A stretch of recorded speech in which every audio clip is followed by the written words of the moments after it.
Toy ny fanaonisa taona kosa dia mankalaza ny fetin'ny taranaka indray ny FGKM Mandranomasina ny alahady 10 aogositra ho avy izao manomboka amin'ny 7 sasany maraina ny fotoana araka izao fanazavana izao. Ny FGKM Mandranomasina dia manana ny andro isa-taona fanaovana ny fetin'ny taranaka izay ivorian'ny taranaka rehetra amin'izany fiangonana sy toerana izany. Ivory tsy ivory fotsiny fa ny zavatra kendrena dia ny amin'ny tana ny fiangonana izay efa andalam-pahavitana zao ka raha ny 20% raha nefa vita ny 20% izay mafimafy ihany dia ezahana amin'ny toe amin'ny fotoana io mba ho tratra tahaka an'izany ny fitaovana ao amin'ny trano fiangonana, ny fitaovana ireo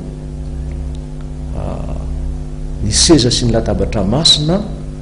fanaka masina zany dia aveo koa ny lokon'ny fiangonana atiny sy ivelany dia izay no andrandraina. Ny any ivelany moa dia ny resaka parking, aveo koa mbola ny WC na ny toilette sy ny douche ho an'ny mpanompon'Andriamanitra izay berakany. Dia izany no asa lehibe sy mbola goavana miandry ny taranaka FGKM Mandranomasina dia manasa antsika rehetra taranaka manerana ny Madagasikara mahita zao fahita lavitra zao mandre zao antso izao fa ny fiangonantsika dia otokanana amin'ny 17 volana oktobra izay otokanan'ny synode partant sy ny foibe. Ny alahady 2 novambra kosa dia isika taranaka rehetra no anatanteraka izany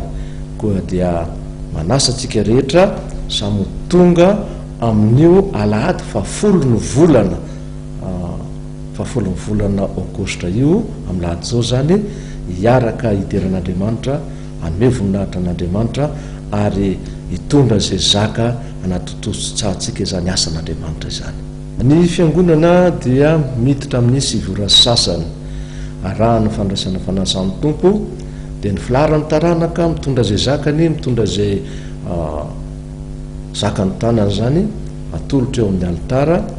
dia ho tononona moa zany rehefa mirava ny fiangonana. Aveo misy fiarahana amin'ny sakafo ary ny sakafo atao amin'izany dia vidina amin'ny vidiny tena mirary, vidy mirary koa dia samy tonga fa ny adidy ho vita ny fafinaretana ho azo. Ny fiangatsika dia tahaka ny mahazatra ihany eo amin'ny COG Antanimena amin'ny sarandalana 4,000 ariary miainga amin'ny fitora maraina ny tomobila voalohany ary ny tomobila farany zany dia miainga amin'ny 7 ora tsy diso mba tsy hataratsika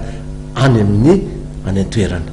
Andriamanitra ny ahitaso mba tsika dia toambavaka izany andro izany mankasitraka tompoko lahy mankasitraka tompoko vavy.